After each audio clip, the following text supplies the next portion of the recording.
Bueno, pues muy buenas tardes. Les damos la bienvenida a la sede universitaria de la ciudad de Alicante, en este edificio de la calle San Fernando. Nos reúne esta tarde una misión pues bastante singular, pero muy querida por el que les habla. Yo soy, como saben, Jorge Olcina. En estos momentos estoy de director de la sede y presentamos una actividad que se viene tiempo preparándola, organizándola, que viene de la mano de la Fundación Carmen Santiesteban. Carmen, como saben, es una trabajadora infatigable, una luchadora nata y una persona con cientos de ideas, ¿no?, que le van rondando en la cabeza y siempre con ánimo, con ganas de hacer cosas, ¿no? Como les digo, prácticamente hace más de un año tuvimos una primera reunión donde Carmen me planteaba la necesidad de hacer un encuentro, una reunión dividida en dos partes. Una primera reunión de expertos en el tema que ahora les comentaré, y una segunda, que es esta en la que estamos, de debate público. Carmen ha escrito un ensayo que lo tienen ahí en la mesa, a la entrada de la sala, un ensayo titulado Saber mirar. Seguramente ya el título nos convoca a la reflexión de muchas cosas que pensamos los que estamos aquí que son necesarias en la sociedad actual, ¿no? Debemos de saber mirar, saber mirar no solo cuando observamos un objeto o cuando hablamos con algún familiar, algún amigo, sino saber mirar en un sentido amplio, ¿no? Saber mirar las cosas que nos rodean, saber tener un espíritu, como decimos, crítico en la sociedad actual, y eso pues requiere de reflexión y requiere de conversación y requiere de debate. Y por eso esta jornada que se celebra hoy, 9 de mayo de 2025, aquí en la sede universitaria.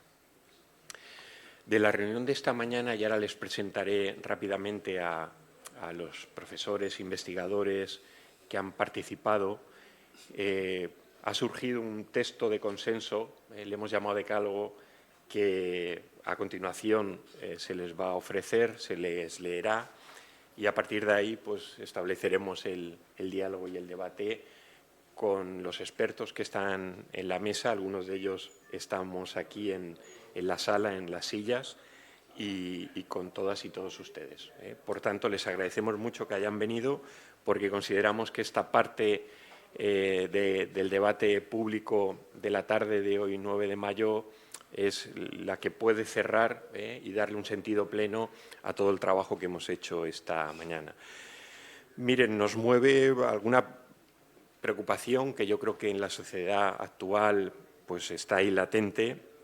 Nos mueve la preocupación por la situación actual de la enseñanza, nos mueve también la preocupación por la situación, ¿no?, del contexto social familiar que estamos viviendo. Nos mueve también, los que estamos en el ámbito universitario, esa preocupación, reflexión, ¿no?, sobre el papel que debemos cubrir desde la universidad a la sociedad. Y sobre todo nos mueve una frase que Carmen ha insistido mucho, ¿no?, y insiste mucho en su ensayo, que es el fomento del espíritu crítico, ¿no? Una sociedad democrática que no es crítica pues termina siendo una sociedad cada vez menos democrática, ¿no?, porque estamos al final influidos por pensamientos que llamamos únicos, o en los que no hay debate, en los que todo parece que nos da igual y no intervenimos en el debate social. Bueno, para hablar de todo ello, para presentarles el decálogo y para establecer luego el debate, estamos aquí con ustedes Esther Álvarez, que es inspectora de Educación, cofundadora de la Asociación de Inspectoras e Inspectores para una Nueva Educación, que responde a las siglas INS-NOVAE. Está también con nosotros la profesora Diana María Gil González, catedrática de Medicina y Salud Pública de la Universidad de Alicante, especialista en el estudio de las desigualdades sociales de género y etnia y su impacto en la salud y en el análisis de intervenciones políticas públicas dirigidas a promover la salud de la población. Está también con nosotros el profesor Antonio Pertusa Ibáñez, que es doctor en Ingeniería Informática, profesor titular en el Departamento de Lenguajes y Sistemas Informáticos de la Universidad de Alicante y director actualmente del Instituto Universitario de Investigación Informática, experto además en inteligencia artificial. Está también con nosotros el profesor Miquel Richard Martínez, catedrático de Métodos de Investigación en Ciencias de la Salud de la Facultad de Ciencias de la Salud de la Universidad de Alicante. Nos acompaña también Raquel Rico Linague, escritora, profesora de Historia del Derecho en la Universidad de Sevilla, que ha ejercido activismo ciudadano desde una asociación llamada Sevilla Abierta, de la que ha sido su presidenta. Ha tenido el gusto, la deferencia de acompañarnos haciendo un viaje desde Sevilla. Está también con nosotros la profesora Rosa María Torres Valdés, doctora en Publicidad y Relaciones Públicas, máster en Biotecnología y Biomedicina, profesora titular del Departamento de Comunicación y Psicología Social de la Universidad de Alicante, experta en comunicación.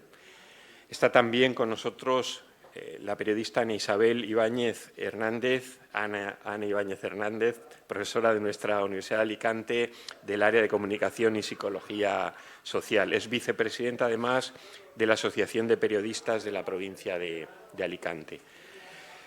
El alma mater de todo esto, como les decía al principio, es la profesora Carmen Sánchez Esteban Requena, catedrática de Psicología Matemática, Departamento de Metodología de las Ciencias del Comportamiento de la Universidad Complutense de Madrid, especialista en estadística, psicometría y biometría.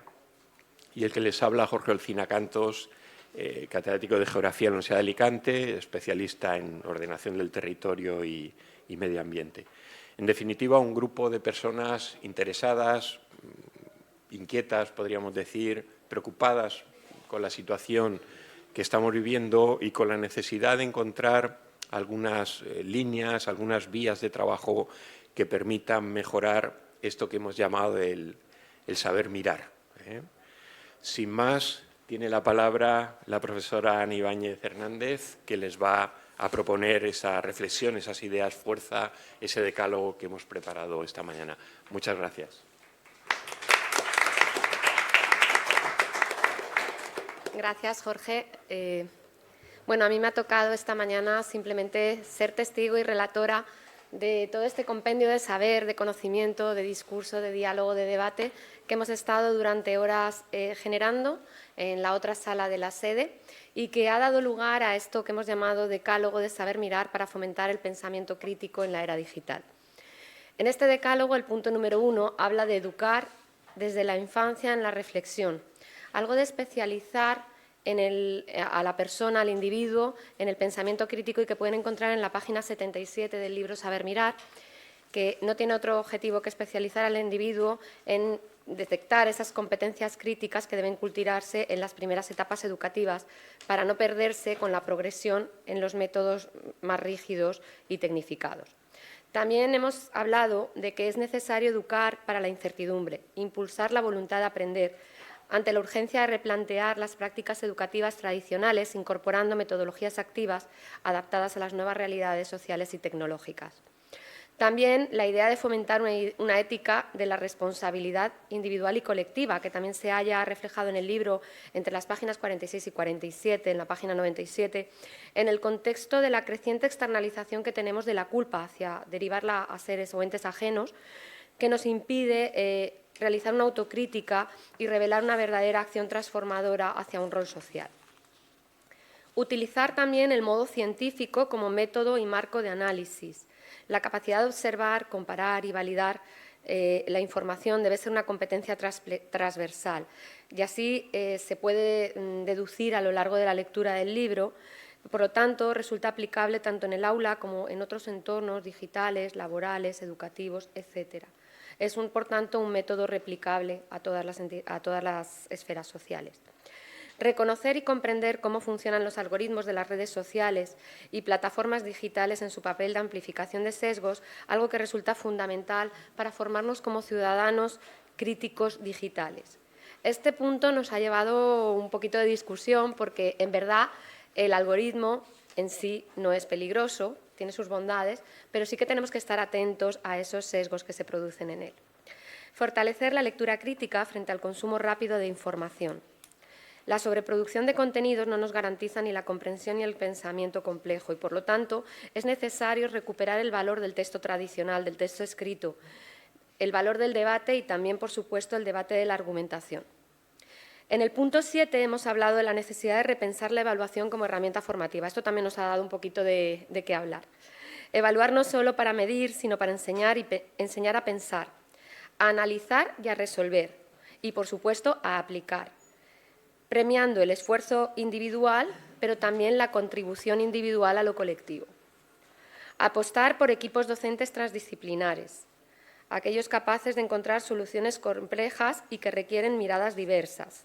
Trabajar entre ciclos, disciplinas que permitan diseñar experiencias más amplias, contextualizadas y significativas. Combatir esas palabras de moda, esas que se ponen a la orden del día y que todos comentamos, aquellas que tienen múltiples significados que no hacen otra cosa que simplificar el discurso. Por lo tanto, enseñar a identificar modas lingüísticas vacías y a exigir profundidad y evidencia en los mensajes públicos, académicos y mediáticos. Por último, y no por ello menos importante, reconstruir la confianza en el conocimiento riguroso y en las instituciones, algo que se está perdiendo en esta era del caos, en la que predomina la desinformación y en la que el conocimiento científico y la información contrastada deben recuperar su papel tradicional como garantes del pensamiento crítico, libre, informado y ético. Pues bien, esto es lo que ha dado de sí esta mañana y esto es un punto de partida hacia algo que Carmen ahora nos contará, que se piensa traducir en acciones y en otras iniciativas que se van a poner en marcha desde la Fundación. Y que, bueno, yo no tengo otra cosa que sino que agradecer que nos haya juntado a todos y fomentar esta participación, que no solo se afecta a los que están sentados aquí en esta mesa, sino que pretende abrirse para que ustedes también formen parte de este saber mirar. Muchísimas gracias.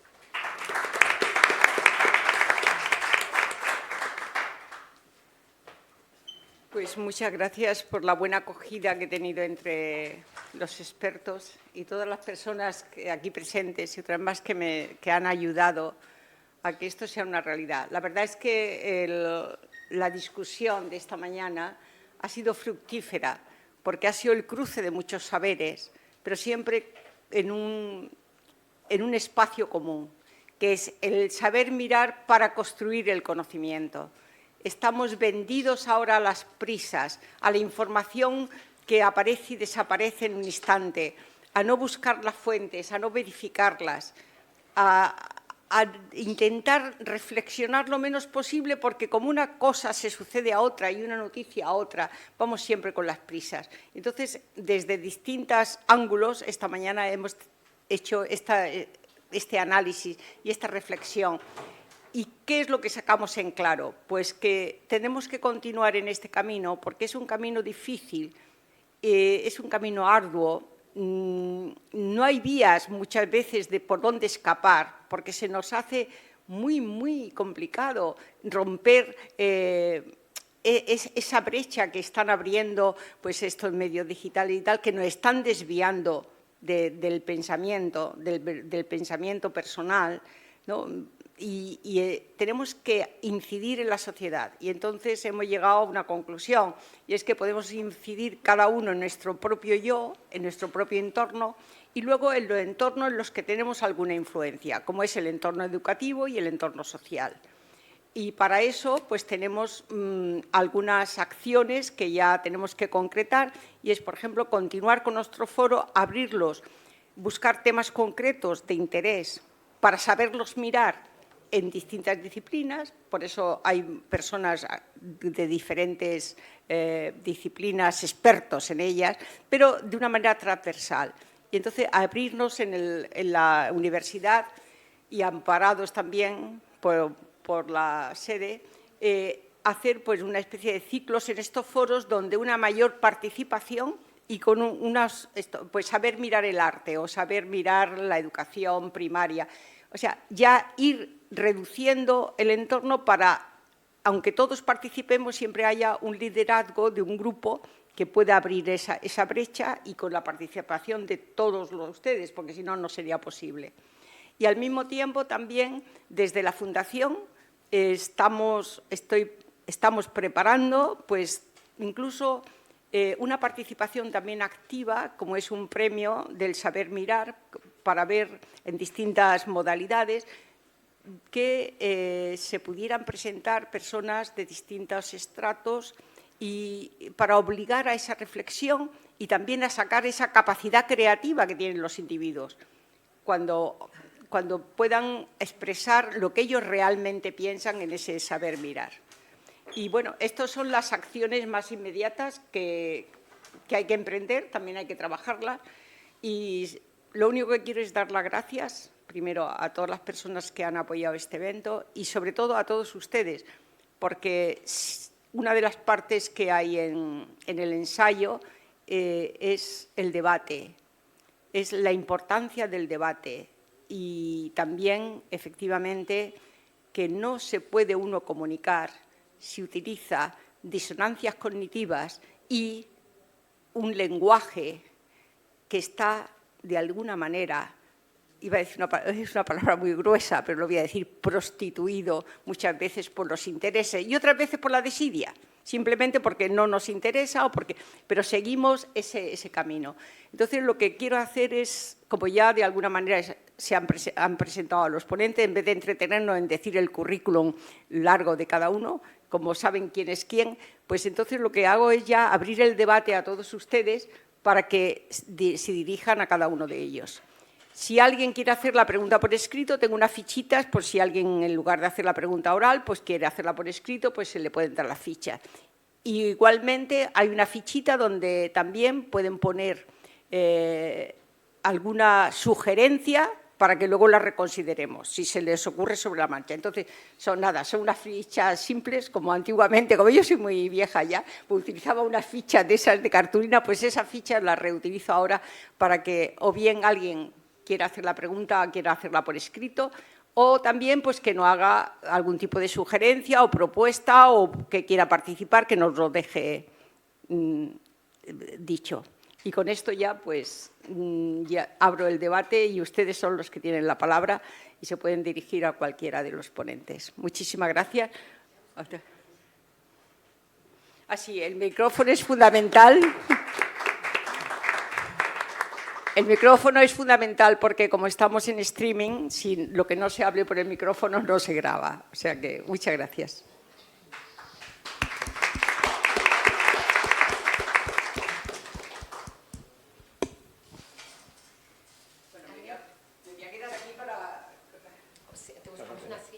No, aquí, yo estoy aquí muy bien. Gracias. Bueno, ¿alguien quiere preguntar?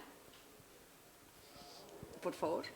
Hay que romper... Es gratis. Es el momento de hacer el debate. Hay que romper el hielo. No sé exactamente a cuál de los expertos referirme.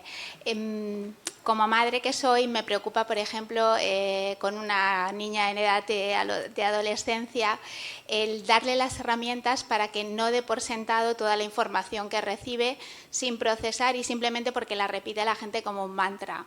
Entonces, como parte de educadores, que somos los padres, ¿cómo podemos incitar a que hagan esa reflexión y no den por sentado todo lo que les llega?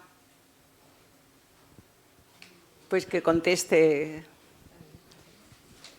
más una persona o más los que se sientan más inferidos. Tenéis ahí micro. Bueno,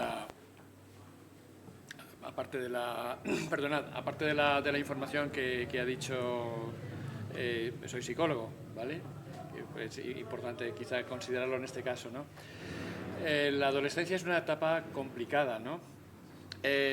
No digo nada nuevo. La adolescencia es el momento en el que uno empieza a romper su círculo.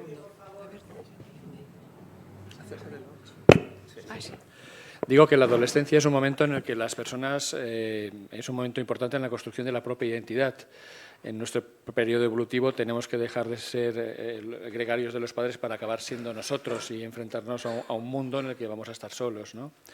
Y en ese momento, en ese proceso, cobra mucha importancia los otros. De manera que la influencia del grupo es muy, muy importante. A veces tener la mala suerte de una mala influencia es lo peor que puede pasar a una familia, y lo contrario.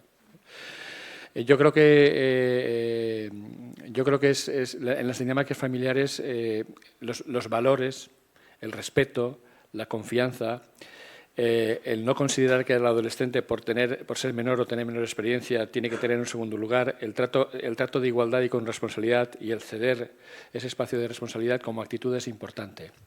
Pero es cierto que tenemos un mundo rápido, donde todo pasa muy rápido, donde TikTok es rápido, donde los mensajes de WhatsApp son cortos, donde las noticias son cambiantes, donde prima lo visual, lo atractivo, lo fluido, como diría un sociólogo Bauman, lo líquido, lo que se va, ¿no? Entonces yo creo que el papel de todos los que educamos, y en especial la familia, pues tiene que ser dar herramientas, ¿no? Y en la medida de lo posible, y no es fácil, plantear a los niños que se cuestionen el porqué, de dónde viene eso, qué hay detrás, quién lo plantea, quién puede tener interés. Es decir, si los niños observan en sus padres modelos autocríticos, eso es el mejor legado que podemos dejarles. Es decir, que los padres sean autocríticos, que los padres discutan, que los padres utilicen fuentes, que intenten contrastar las noticias falsas, que son millones, con noticias más o menos verdaderas, que se prefiera a unos medios y no a otros, los medios estables, el ABC, El Mundo, no sé, frente a WhatsApp, frente a Instagram. Es decir, que los padres tengan una dinámica de contraste de información es el mejor modelo y el mejor legado, y transmitirlo. No es fácil, pero eso sería mi consejo.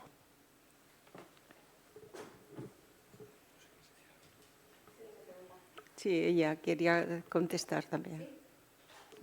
Yo soy inspectora de educación. Mi ámbito no es la universidad, es la escuela hasta la universidad. Y esa es una preocupación muy frecuente.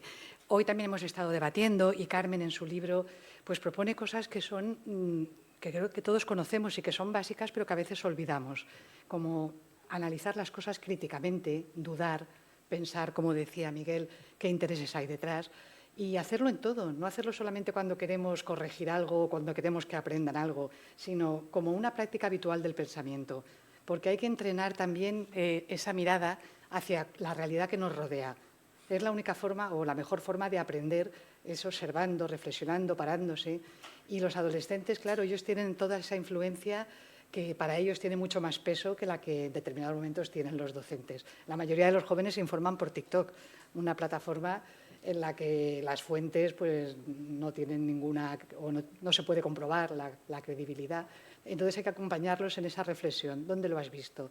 ¿Y te parece que, pues, suelen ser noticias muy estrambóticas, ¿no? ¿Te parece que eso puede ser? ¿Cómo podríamos comprobarlo? Y introducir esa práctica habitual, que obviamente si lo ven en casa, aplicado a cualquier otra realidad, se recomienda también muchas veces con los adolescentes que tengan ese modelo en casa, ver las noticias con ellos, no llegar a la mesa y que ellos estén con su móvil y nosotros con el nuestro, o aprovechando para responder algún correo electrónico que tenemos pendiente, sino dedicando ese tiempo a escuchar con ellos y ofrecer ese modelo. Porque también es la forma de que sepamos realmente cómo piensan ellos, porque si no también delante de ellos no tenemos autoridad, porque piensan, tú es que no sabes de lo que hablas. Así que tendremos que conocer TikTok y dejar que nos enseñen ese vídeo donde alguien, aparte de hacer un bailecito, está transmitiendo cualquier información. Entonces, esa sería quizá a lo mejor la recomendación. Muchas gracias. ¿Más preguntas? Es complicado hacer una pregunta en tal situación como estamos, ante un mundo asimétrico, desigual, desorientativo, cada vez con más desaprendidos, porque los periplos puede ir hacia adelante la tecnología y muchos avances, pero eso no quiere decir que el cerebelo de cada cual vaya al mismo ritmo, ¿no? Entonces, a mí, ayer me enviaron cómo eran los pupitres con los tinteros y todo esto. Y ahora no, ahora tenemos escuelas con, bueno, no digo como el Vaticano, pero tenemos mejores escuelas, ¿no?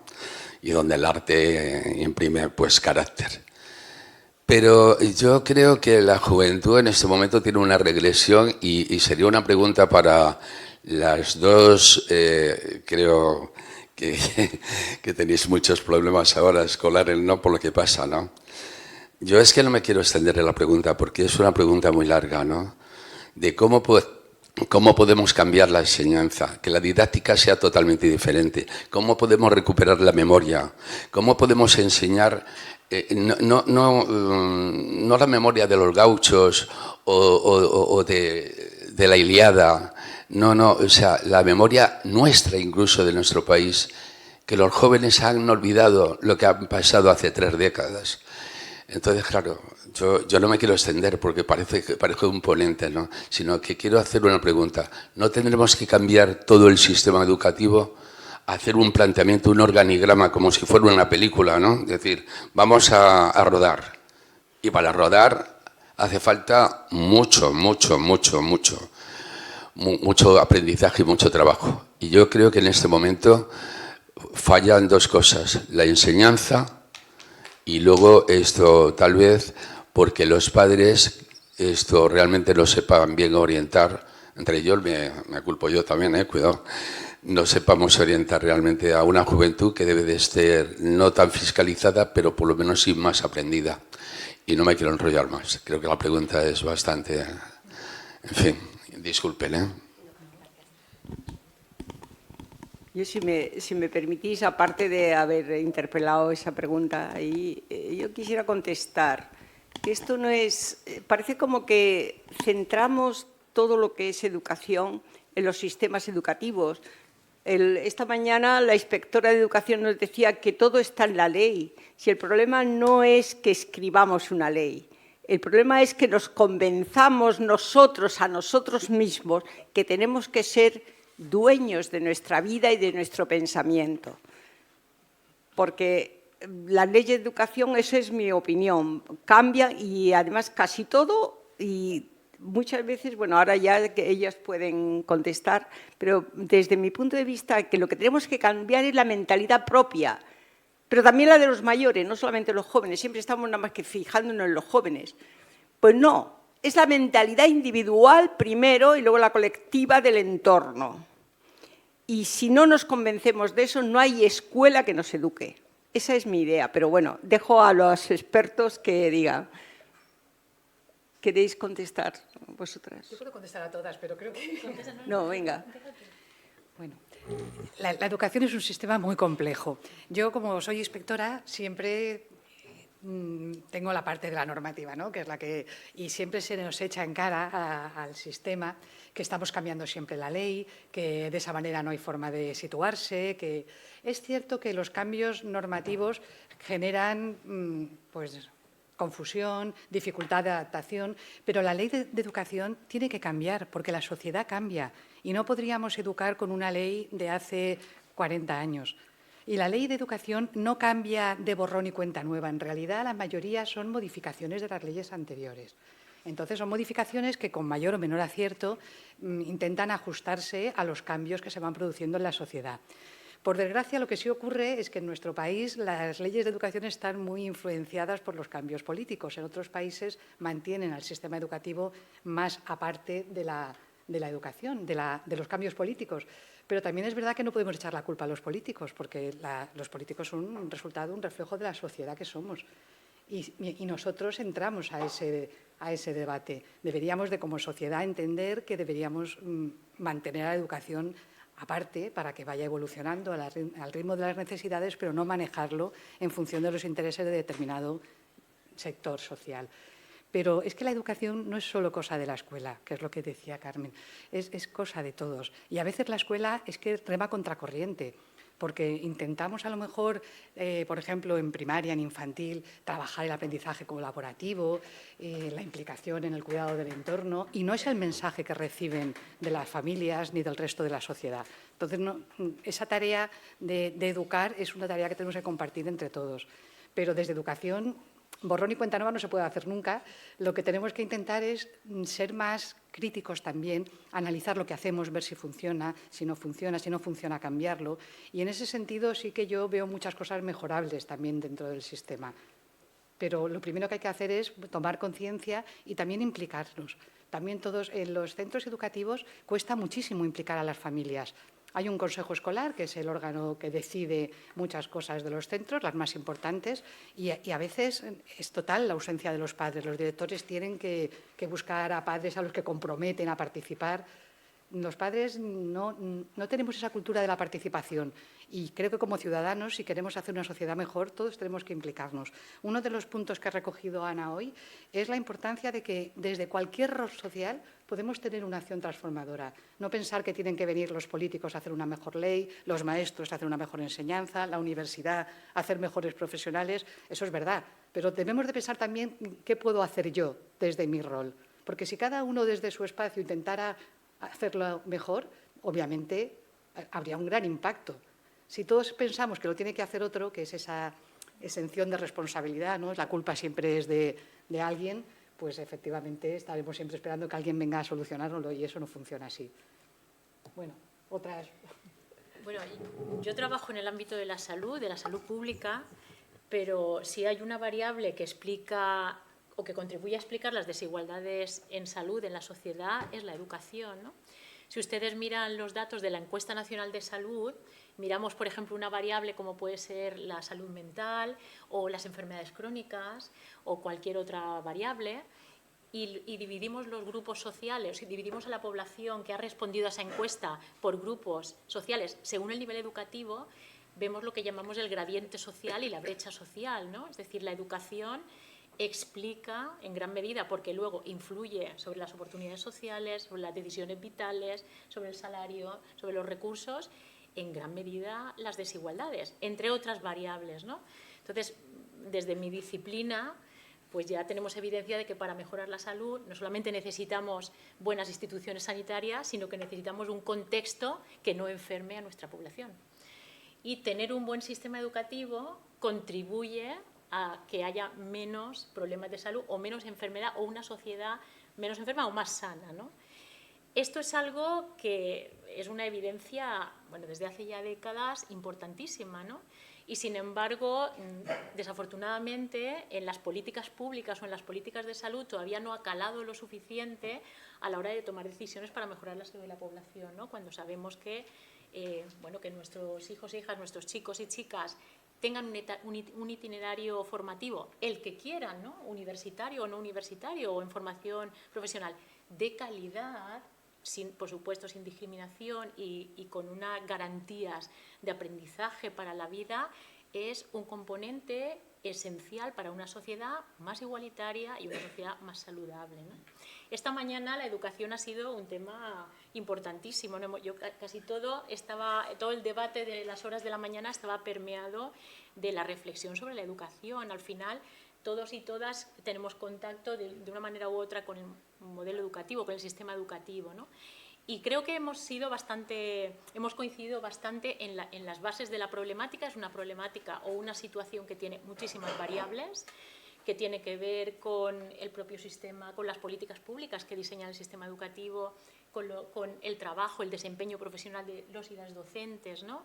También con las propias familias, con la propia participación, con la cultura que están viviendo nuestros hijos e hijas en este momento, ¿no? Con todas estas...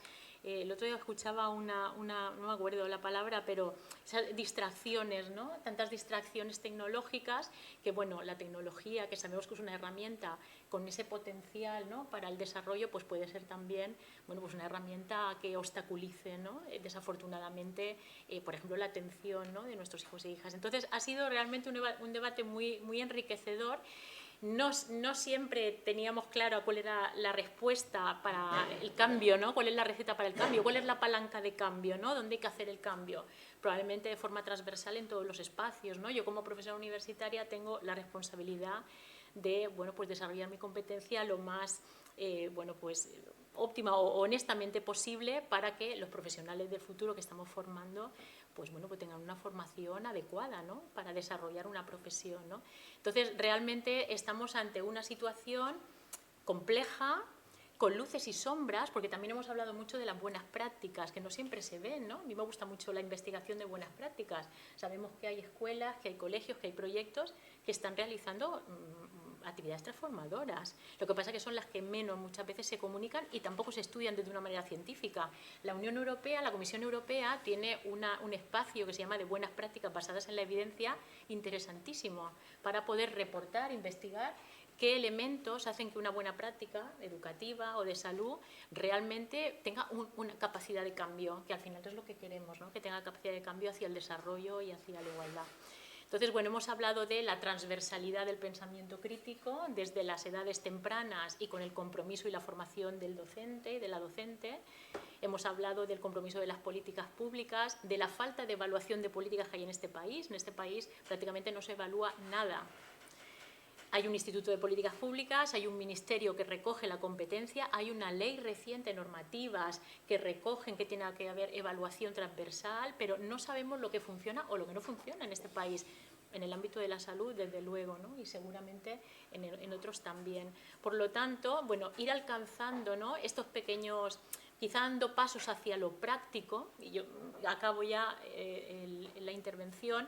Yo creo que estamos en un momento en el que hay que trascender el discurso. Creo que está muy bien el debate, creo que los diagnósticos están muy bien, porque hay que saber qué pasa y qué pasa conforme pasa el tiempo con la población, pero ya es el momento de la intervención y de la acción, y para eso necesitamos la ciencia, necesitamos conocimiento científico y necesitamos capacidad de toma de decisiones para poder implementarlo, ¿no? Porque yo me dedico a la evaluación de políticas públicas, yo hago una evaluación de políticas y cuando llega donde tiene que llegar, bueno, como no me dan ni feedback, tampoco sé muy bien qué pasa con eso, ¿no? He evaluado planes, pues como el Pacto contra la Violencia de Género, ¿no?, de la Comunidad Valenciana, que no sé si alguna vez tuvo algún impacto, ¿no?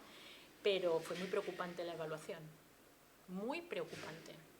Entonces, bueno, pues hay formas de hacer cambios estructurales, pero tiene que haber conocimiento y capacidad de decisión. Probablemente ahora más capacidad de decisión en lugares estratégicos. Yo quería apuntar una cosa redondeando, no sé si por el stream si llega, se oye bien. La gran pregunta, ¿hay que cambiar el sistema? Bueno, los primeros cambios empiezan por uno. Tenemos que empezar cambiando nosotros, percibiendo dónde queremos cambiar y por qué queremos cambiar, para, a través de actividades como estas, conversar sobre aquello que pensamos en lo que debemos cambiar, mejorar, mantener y cómo dialogar con otros. Esa sería como una acción, ¿no?, conectando con lo que dices. Aún así, eso es un paso muy chiquitito. Para cambiar un sistema hay que cambiar o hay que intervenir en los órganos que lo conforman. Por eso esa transversalidad. Entonces, ¿se puede? Claro, pero hay que saber que eso es un camino de largo plazo, pensando que empiezas individualmente y trabajando con los elementos que conforman ese sistema, que además está en otro sistema. El sistema social tiene sistema educativo, sistema de salud, sistema. Luego, tenemos que hacer una mirada nosotros, y esa mirada la hacemos. Hay un pedagogo, se me acaba de olvidar el nombre, pero él tiene una teoría de la V heurística de la educación, y dice: la educación tiene que servir para buscar áreas de mejora a través de la persona con la que interactuamos, que es nuestro alumno, del cual también podemos aprender. Luego, él lo que propone es que los docentes nos cuestionemos también si podemos aprender de nuestros jóvenes o mayores, es decir, cualquier persona a la que le estemos impartiendo una docencia, una enseñanza, y a su vez cómo los motivamos para que no sean meros repetidores o personas que les interese obtener una nota. Eso se hace con microproyectos, y efectivamente hay muy buenas prácticas que hacen que la persona que estudia sí que encuentre sus memorias, claro que sí, pero sobre todo que quiera construir algo. Entonces, el cambio va por motivar, dentro de los órganos del sistema, motivar a que alguien te quiera escuchar. Cuando yo era joven, muy joven, recuerdo que monté una movilización en la universidad porque solo dábamos una semana de práctica de laboratorio. Y yo decía, tenía que ser un año. Y monté un follón y me llamó el decano de Ciencias, en paz descanse, en la Universidad de Valencia. Ahí coincidimos tú y yo, ¿verdad?, en aquella época, aunque tú estabas en psicología. Y me dijo, si usted quiere cambiar el sistema, penetre en el sistema. Eso no se me olvidó nunca. Mi respuesta fue, no puedo ser conformista. Torres, le estoy diciendo que penetre en el sistema.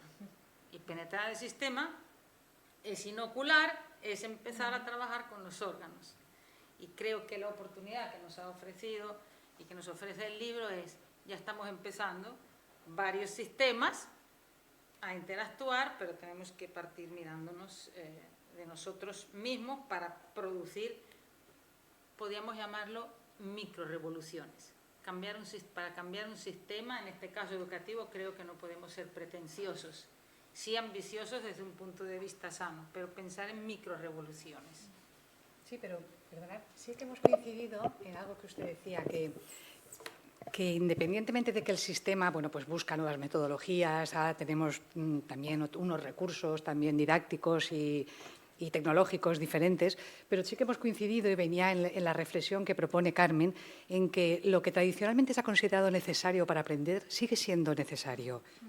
La memoria, la atención, la capacidad de analizar, de reflexionar, de argumentar. Y eso tiene que formar parte del sistema en todas las etapas.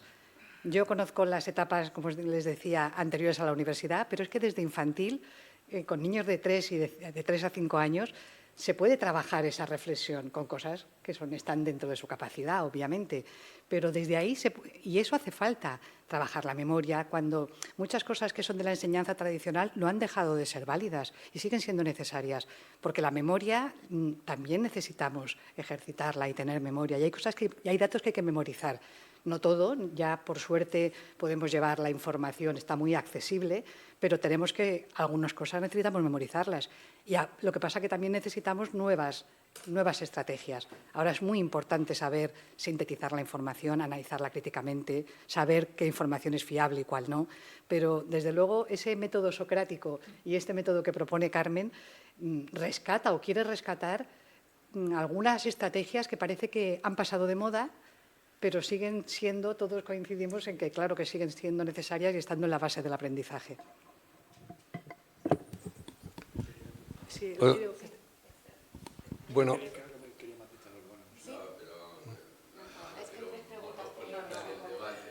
me parece muy interesante y aplaudo esta reunión que se haya abierto a la sociedad.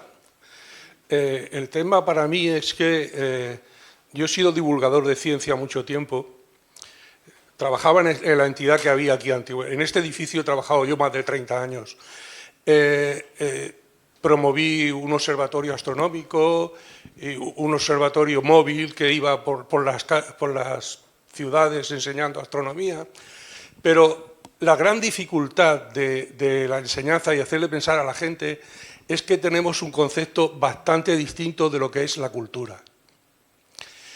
En esta ciudad, en Alicante concretamente, no existe ninguna cosa que tenga que ver con la ciencia salvo el Museo Arqueológico. Tenemos un museo del Belén, un museo taurino, un museo del Ninot, un museo de lo que sea. Pero aquí de ciencia, nada. Y la gente está acostumbrada al folclore de considerar cultura el Palau de la Música, los Ninot, las conferencias que se dan, los conciertos que se dan en varios sitios y el teatro.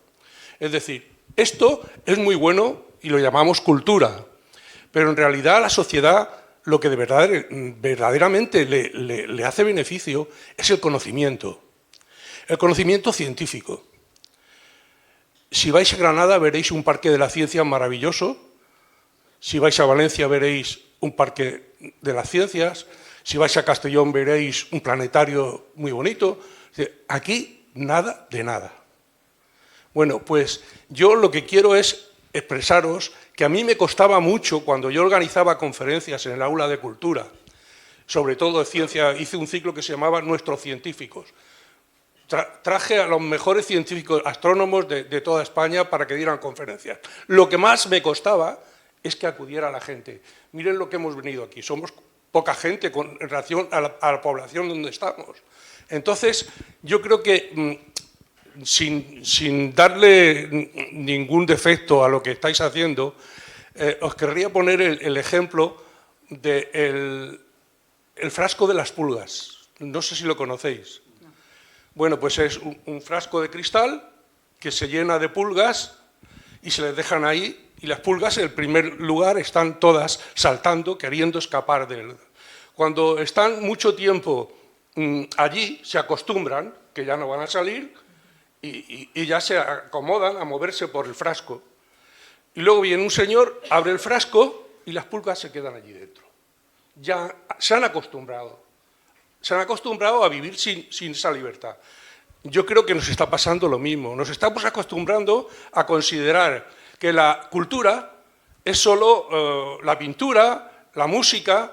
A mí me encanta la música. Yo ahora a mi edad estoy aprendiendo a tocar el violín. O sea, no es por desacreditar a la cultura.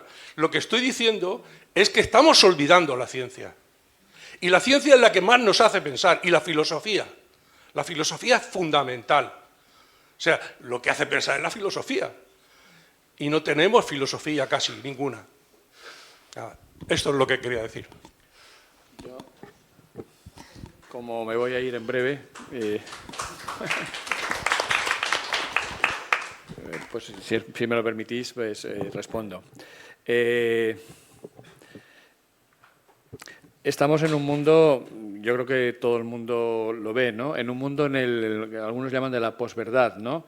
Donde la ciencia está de capa caída. Es decir, cualquier visionario que tenga la ilusión de que la Tierra es plana o de que tomando lejía se cura el COVID o no sé cuántas barbaridades, pues tiene mucho más predicamento en redes que lo que diga un científico. Es decir, yo a mis propios alumnos de la facultad, todos formándose científicamente, si les digo nombres de científicos relevantes, me dicen muy pocos. Me dicen literatos, me dicen pintores, pero científicos muy pocos. Y si les pregunto por científicas, entonces menos, mucho menos, ¿no?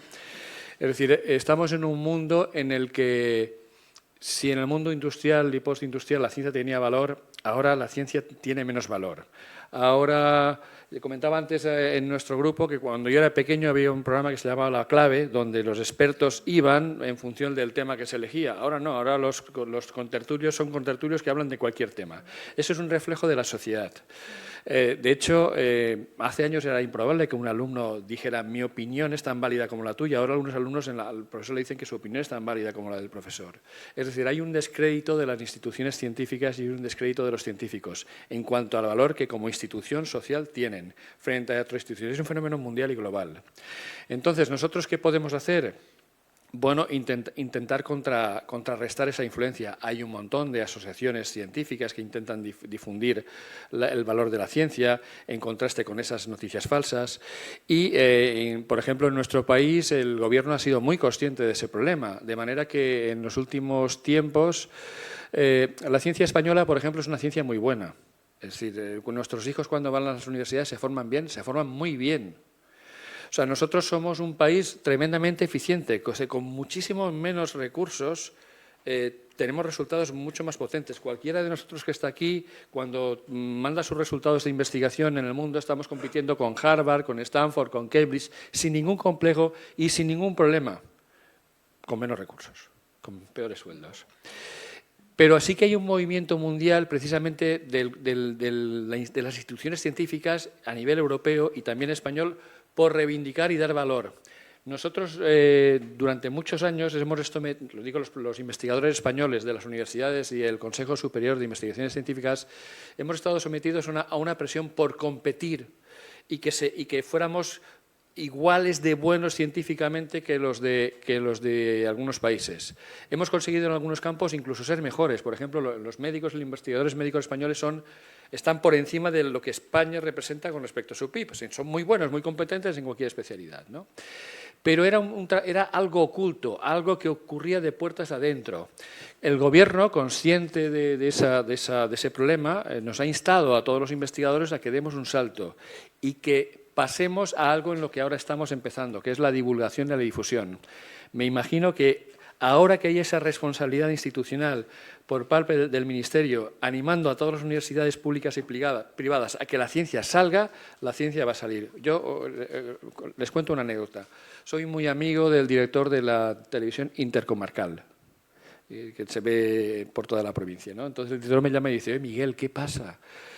Que durante muchos años he ido detrás de profesores de universidad para hacer programas de divulgación científica y era difícil. Y ahora no paran de venir profesores y divulgadores porque quieren contar lo que hacen. Y digo, lo que pasa es que el Ministerio, que no le daba valor a estas cosas, ahora le da valor. Y, por tanto, va a considerar como méritos para nuestra promoción el que estemos presentes en la sociedad. Y como los humanos y también los científicos nos movemos por aquello que se nos valora, pues yo confío en que ese problema esté próximo a resolver. Porque en esas ciudades, cierto es que hay esos museos o esas otra cuestión es cuánta gente va, ¿no?, frente a otras instalaciones. Entonces, aunque a veces estáis hecho de esfuerzo, no va. Entonces, el reto que tenemos ahora los científicos es, y digo los científicos y ahí meto a todos los profesores de universidad, es divulgar y salir a la sociedad. Y en eso estamos. Y como se va a valorar, pues bueno, no vamos a cambiar ese mundo de posverdad que tiene que ver con el espíritu de los tiempos, con el zeitgeist, como dicen los sociólogos, pero de alguna manera no vamos a estar pasivos, vamos a estar muy activos y vamos a contrarrestar y vamos a intentar estar presentes en el campo tecnológico, en el campo médico, en el campo social, y espero que en unos años eso se vea, como se ha visto que somos buenos científicos a nivel mundial. Tengo una voz. Tengo que agradecer lo que ella decía, de que cada uno tiene que aportar y de fijarse en las cosas para hacer que la sociedad sea mejor, ¿no? Os voy a poner un ejemplo. Yo soy senderista, pero ya tengo bastante edad y no me voy a las montañas, que me las he recorrido todas, pero ahora hago el paseo de la vía de la cantera. Y haciendo el paseo de la vía de la cantera me di cuenta de la cantidad de espacio que hay dentro de los túneles para hacer una divulgación de algo. Y sabéis que se me ocurrió, que se lo hemos expuesto al ayuntamiento, lo que pasa que, como siempre, caso no hacen mucho, se me ocurrió poner un sistema solar a escala que ocupara desde la Albufereta hasta la playa. Y podríamos poner, según el cálculo que he hecho, todos los planetas dentro de túneles, cogiendo una hornacina con cada planeta, metiendo allí su imagen y todos los datos que haga falta, ¿no? Bueno, pues yo lo veo, lo pienso y digo, yo no me voy a quedar con esta idea tiene que salir. La he sacado, he llegado a reivindicarle al director del Instituto Astrofísico de Canarias, que por cierto es alicantino, se llama Valentín Martínez Pillet, que nos hiciera una carta de recomendación ante el ayuntamiento para que el ayuntamiento viera que eso, porque pertenecemos a la agrupación astronómica de Alicante, ¿eh? Y este señor enseguida, inmediatamente, Juan Vicente, ahí te mando la carta diciendo que es una idea buenísima y tal. Pero ¿sabéis lo que pasa? Se la entregamos al ayuntamiento y por ahora el ayuntamiento ha dicho, no, es que esa obra creemos que es de la Generalitat, te ponen 4, no tenemos, no, aquí la ciencia, mira, que no. Yo, por comentar, para que se vea que sí hay iniciativas, ¿no? Por ejemplo, la Universidad de Alicante, en su estructura, igual que tiene un vicerrectorado de igualdad o un vicerrectorado tecnológico, tiene un vicerrectorado para la divulgación y la difusión. Es decir, tiene una estructura dedicada a eso, a estar presentes. Y organiza muchas actividades, como la Noche de la Ciencia, o invitamos a los niños de la provincia para que conozcan un centro de investigación, donde además hacen actividades lúdico-científicas. En la escuela de verano los niños hacen actividades científicas de divulgación. Es decir, que la tarea de la universidad, en cuanto a al menos la Universidad de Alicante, y me imagino que la Miguel Hernández también, el intentar estar presentes. Así que yo les animo a que, teniendo contacto con la universidad y estando en la sede, pues también curiosen en las actividades de la universidad. A lo mejor lo que no estamos haciendo bien es muchas cosas que hacemos en la universidad para nuestro público interno, pues quizá podrían externalizarse para la sociedad. Pero en fin, que en eso se está, ¿eh? Bueno, eso es lo más importante, finalizar, sacarlo a la calle. Bueno, yo creo que lo primero que tenemos que hacer antes de salir a la calle es interiorizar que tenemos que saber mirar y que la ciencia está ahí para todos. Yo procedo del mundo de la ciencia, yo soy mi primera licenciatura fue en matemáticas, mi doctorado en matemáticas, muchos años, cuando eso no estaba de moda. Y sin embargo, yo creo que lo que intentaba transmitir con este mensaje no es tanto lo que no podemos hacer, lo que las instituciones, sino lo que nosotros podemos hacer. Es saber mirar al diferente, saber mirar la sociedad, saber mirar eso que por desidia ya ni siquiera nos molestamos en cambiar.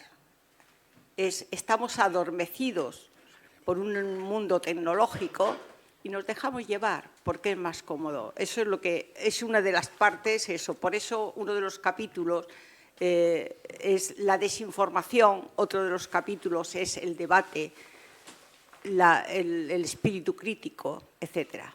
Bueno, y voy a dejar las palabras porque estamos aquí para que habléis vosotros, no para hablar, para que vosotros sí. Bueno.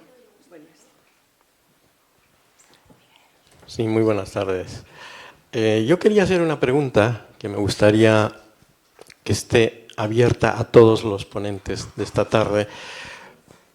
En este sentido, puesto que todos vosotros prácticamente venís del ámbito científico, me gustaría saber vuestra opinión respecto precisamente al arte. Me refiero al arte no en el sentido de degustación, de amar el arte o de la cultura en sí misma, como un consumidor, digamos, aficionado a las artes o que porque nos gustan, sino me refiero a la práctica del arte. Porque cualquier persona, desde mi punto de vista, esté o no dotado para la escritura, la pintura, la música o lo que sea, puede practicar alguna de estas disciplinas. ¿Y por qué? Yo me refiero al hecho mental en sí mismo, lo que provoca el hecho de practicar un arte en la mente. Porque entonces estaríamos entrando quizá en el meollo de la cuestión. Porque si la mente está trabajada, entonces pienso yo que podemos sembrar sobre eso precisamente una educación contundente, una educación que no pueda ser tan permeable a las falsedades, a las noticias rebuscadas, a las noticias engañosas, ¿no?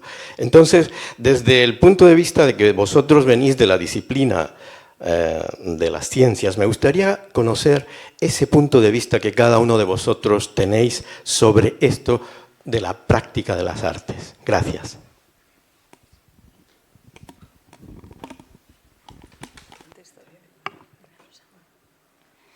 Me ha tocado. Bueno, esta tarde estoy sufriendo como, quizás por la emoción, algunos fallos de memoria. Se me están olvidando algunos nombres de autores que leo mucho. Pero en relación a lo que usted pregunta, que me encanta, por diversas razones, hay un autor colombiano, ya fallecido, que hizo una obra, un ensayo sobre pedagogía y la llamó Diálogo de Saberes, el diálogo entre la ciencia y el arte. Y su tesis dice que el arte también forma parte de la ciencia y la ciencia también está en el arte. Y recomendaba que para que los estudiantes universitarios se motivaran, prepararan su cerebro, tenían que dialogar y entrar en las aulas artistas que podían ser pictóricos, escultóricos, música, teatro, y hace una relación de todas las artes, la influencia que tiene en la manera de pensar, porque interpretar, comprender un arte, y no, como usted muy bien dice, que sea un gran pintor o un gran músico, sino entender, imbuirse e intentar hacer algunos sonidos musicales, como hemos hecho una actividad en la Universidad Permanente con gente que no sabía música, aunque usted no sepa pintar, etcétera, etcétera, puede hacer grandes cosas. De hecho, las artes se utilizan como apoyo terapéutico para hacer que la gente se abra. Luego, para mí, que estoy en los dos lados, y estoy ejerciendo en los dos sitios, el arte es necesario porque el arte es expresión y nos ayuda a expresar. Si miramos físicos importantes, gente muy renombrada en ciencia, todos practican un arte. A los físicos les da mucho por el violín, pero también gustan mucho de la pintura abstracta. Y insisto, creo que fue Wagenberg, decía, es que cuando uno analiza una obra, el artista está intentando dar su explicación sobre la materia y yo uso ese recurso. Entonces, he puesto estos ejemplos que son reales porque son una cosa, el resto es esa separación que a veces no sé si interesada por cuestiones editoriales entre ciencias y humanidades y después el arte como una cosa menor, cuando las artes hacen que tengas que combinar un montón de cosas. Luego yo creo que mi visión es que es necesaria, que son dos caras de una misma moneda. De hecho, se hace arte con las fotografías científicas, ¿ok? Y al revés, también se está, a partir de la interpretación, se pueden diseñar, del uso de determinadas artes, se incorporan en temas de medicina. Yo misma he trabajado en el Centro Doctor Esquerdo con música y eso me genera un ejemplo para mis alumnos que no son del ámbito de la salud, son de publicidad y relaciones públicas, de relaciones internacionales y de gastronomía. Entonces, un poco, no sé si le contesto, pero es creo, dos caras casi de una misma moneda. A mí me gustaría contestar también, yo vengo del mundo de las letras, por lo tanto mi formación no tiene nada de científica, pero soy poeta y al presentar ayer o antes de ayer, ya no me acuerdo, antes de ayer en Murcia este libro, yo utilicé mucho el dato de un crítico de arte muy conocido que se llama Berger de apellido y que ha escrito muchos libros para enseñarnos a mirar arte. Y entonces, claro, la mirada que aquí se intenta poner de relieve y fortalecer en todos nosotros, tiene mucho también que ver con esa capacidad de ver. O sea, el crítico de arte nos invita a mirar cuadros que siempre hemos mirado, pero a dejarnos llevar por una serie de preguntas que no nos hemos hecho. Y entonces, claro, aquí lo que se pretende precisamente es preguntarnos cosas, o sea, es una mirada inquisitiva sobre nuestra realidad. Entonces, claro, no tiene que ver ni con ciencias ni con letras, tiene que ver con la capacidad del hombre de conocer su entorno, de hacer reflexiones sobre él, de quedarse con su verdad, con lo que él considera que es importante. Y bueno, y esa educación se puede hacer mucho a través del arte, claro, pero enseñando a mirar arte. No solo hacer arte, no solo ser Miguel Ángel, sino preguntarnos qué hizo Miguel Ángel, por qué lo hizo, por qué tal, que este cuadro cómo es, qué le falta, qué le ponemos, qué tal, qué quiso representar el artista, es saber mirar. De hecho, cuando contesto ahora, tú sabes, bueno, conozco a la persona que pregunta, que es un maravilloso artista. De hecho, cuando yo pongo un ejemplo pedagógico de este saber mirar, no pongo un ejemplo científico. Digo, pues vamos a preguntarnos cómo aprender a mirar, pues como un fotógrafo puede mirar, cómo mira la luz, cómo ve el ángulo, quién está en la escena, quién no está. Fíjate que no pongo, aunque yo provengo del mundo más duro de la ciencia, cuando voy a decir la línea pedagógica a seguir para poder hacer este ejercicio de saber mirar, no pongo un ejemplo de ciencia, no digo, bueno, pues vamos a poner un teorema y vamos a preguntar dónde está la hipótesis.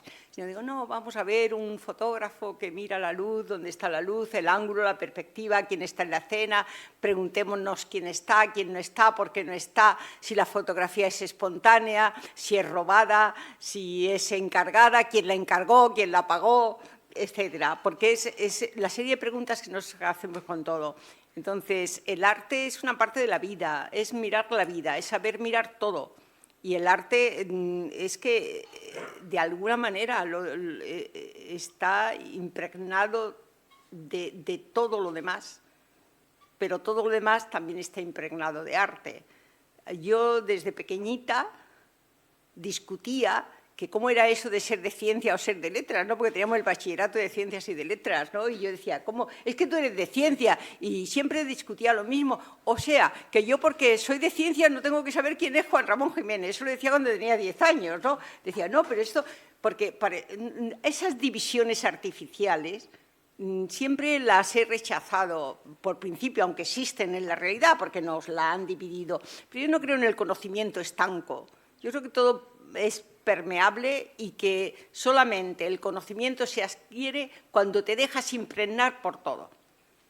Y el arte está en todo, la ciencia entra en todo. Y, bueno, y me gustaría que Antonio, que es un maravilloso científico, pues también pudiera dar su impronta.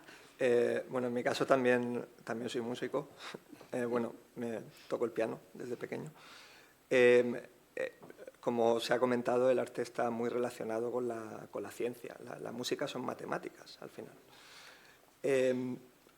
Y lo importante del arte es, en realidad, el proceso, más que el resultado. Es por esto que muchas creaciones que se hacen con inteligencia artificial, en realidad, el valor que tienen es prácticamente nulo. El resultado puede ser muy bueno, pero en realidad la obra no es el resultado, es fruto de la experiencia del autor, del trabajo, de todo lo que ha vivido.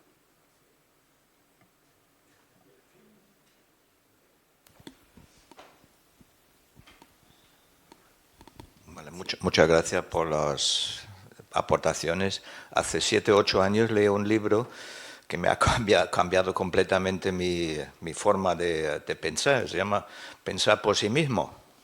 Es una base prácticamente de todo lo que estamos hablando ahora. Entonces, desde entonces estoy cada noche tal vez no, pero casi a diario, pasando con el móvil y a ver sobre el tema de pensamiento crítico, en ese caso, y tal, ¿no? Entonces, tropieza con una frase que se llama pensar es subversivo. Y entonces, claro, y si añado el adjetivo crítico, pues ya podemos empezar, o sea, ella ya lo ha vivido de una u otra forma, tal como os he explicado, ¿no? Propone cosas a lo mejor que cambian a lo mejor la vida cotidiana o ciertos sistemas de, digamos, parte del poder, ¿no? Porque esto afecta realmente el pensar, el poder, ¿no? Tanto político, económico, cultural, lo que sea, ¿no? Siempre cuando es algo, y lo hemos visto en la historia, en los últimos, si cogemos solo 100 años, ya hemos visto ciertos movimientos por parte de partidos o sistemas políticos, cómo han intentado de, digamos, hacer a la gente de no pensar, ¿no? Por eso es dirigido a todos sobre la subversividad. Cómo afecta a lo mejor su parte del departamento o lo que sea, ¿no? Gracias.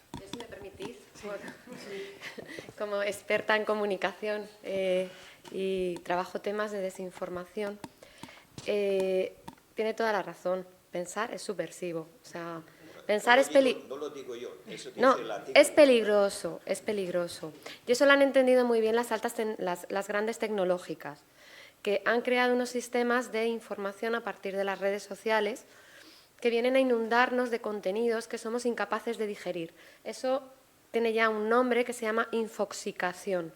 Nos infoxican para que no tengamos forma de distinguir lo que es real de lo que no lo es. Eso es el fenómeno de la posverdad, en el que junto a esto cualquier cosa que se diga queda dicha y no necesita ser contrastada. No necesitamos contrastar la realidad y nos basamos en creencias y no en hechos, que es lo que decía mi compañero Miguel, que realmente, llegado el punto de que un alumno te diga que su opinión vale tanto como la tuya o como la evidencia científica que le estás poniendo delante. Da igual la evidencia, el dato no importa. Importa lo que tú crees o lo que te dice el influencer de turno o lo que te dice en la red social un amigo que no tiene ni idea de lo que está hablando, pero da igual, lo ha dicho y tú te lo crees por su confianza. Ante eso nos encontramos también con algo que hemos discutido bastante esta mañana, con el tema del algoritmo. Esas grandes tecnológicas saben que si nos llenan de contenidos, los contenidos que a ellos les interesan, y como decía, no sé quién lo ha dicho antes, creo que por aquí, no buscamos esa información nos llega sin buscarla. Nos llega a través de la televisión, nos llega a través, ponen en la agenda, pero sobre todo en las redes sociales que consumen públicos más jóvenes, donde cada vez hay una menor capacidad de pensar críticamente, se genera una burbuja donde solamente entran esos contenidos que, por mi sesgo de confirmación, esto es, por aquello que yo quiero oír, o aquello que a mí me gusta, o aquella tendencia que yo quiero seguir, me llegan informaciones que coinciden con mi forma de pensar, con lo cual dejo de ver todo lo que es diferente a lo que yo quiero sentir o pensar. Eso es peligrosísimo porque elimina, excluye, polariza y atenta contra la democracia, contra los valores democráticos. Y eso las grandes tecnológicas lo saben. Y son ellas las que crean el algoritmo.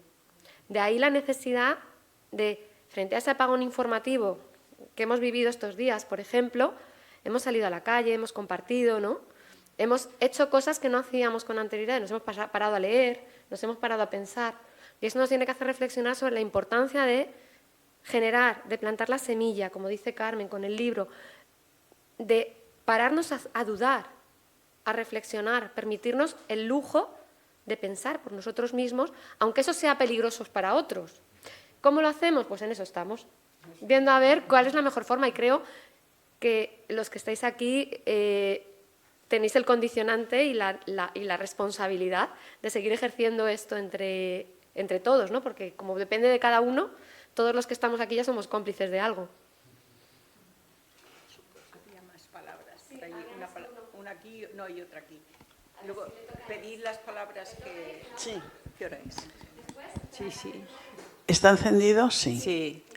Bueno, pues nada, muchas gracias por el esfuerzo que habéis hecho vosotros y todos. Por lo menos a mí me cuesta, la hora es tremenda.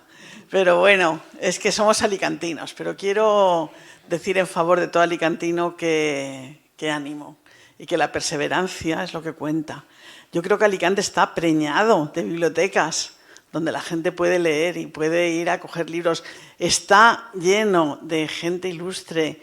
Tenemos un canal de Hasun Balmisara, no me acuerdo de muchos más, pero tú mismo has nombrado un científico, otro, mucha gente.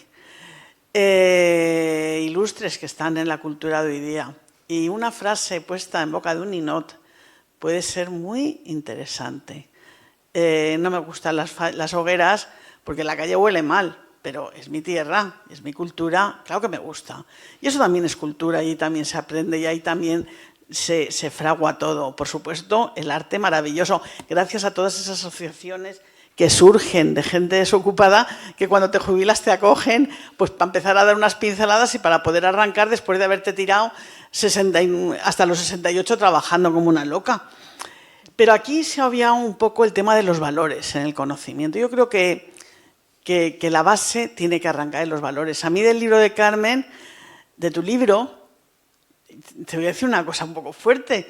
Lo que más me gusta es la dedicatoria.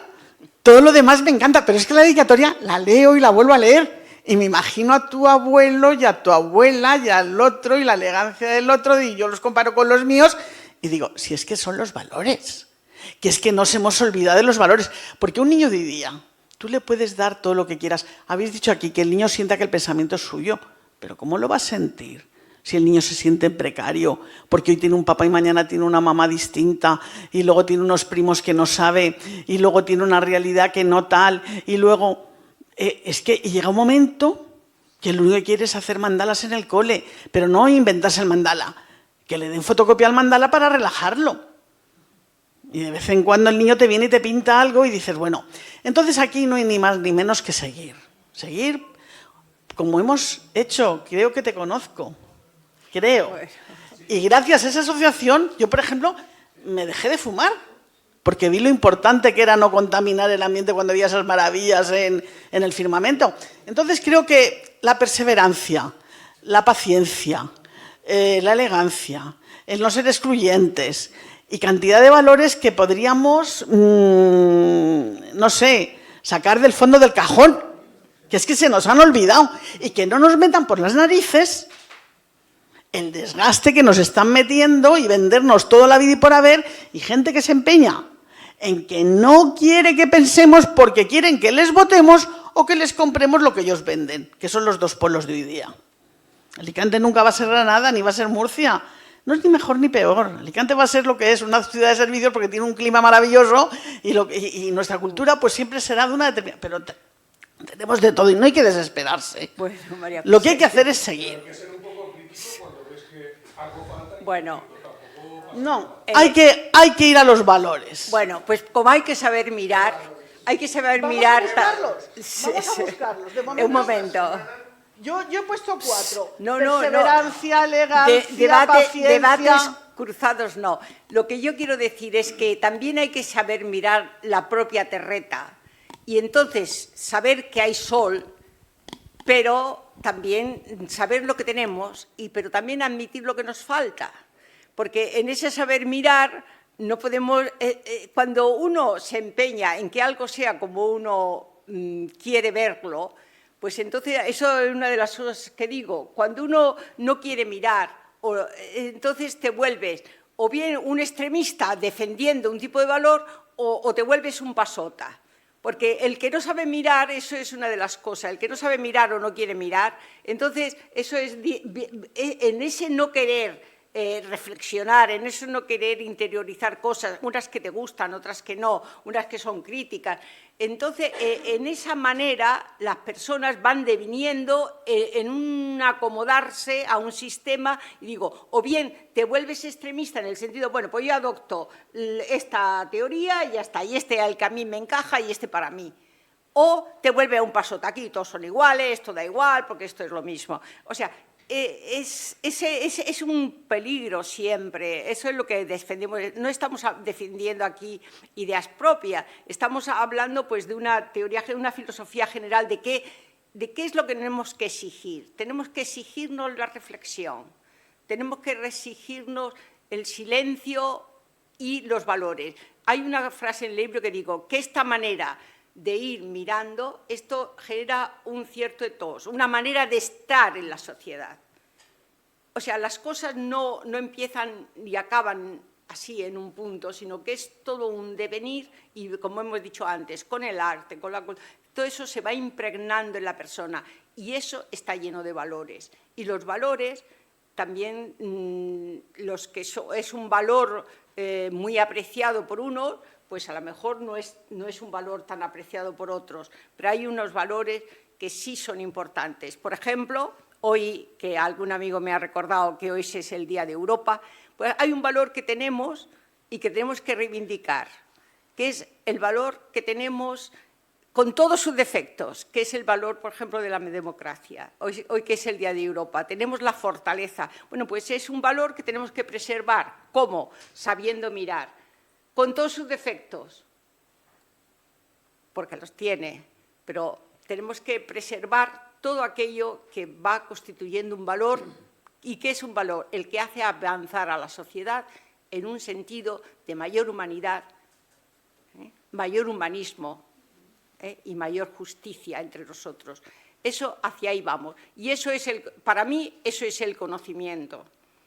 No saber esto. Entonces, ahora yo ya he hecho mi discurso, que ya bastante lo tenéis en el librito, y ahora otras más preguntas, por favor. Bueno, yo darte las gracias por el libro, porque sí que de alguna manera has hecho que se pare, que reflexionemos sobre lo que significa saber mirar.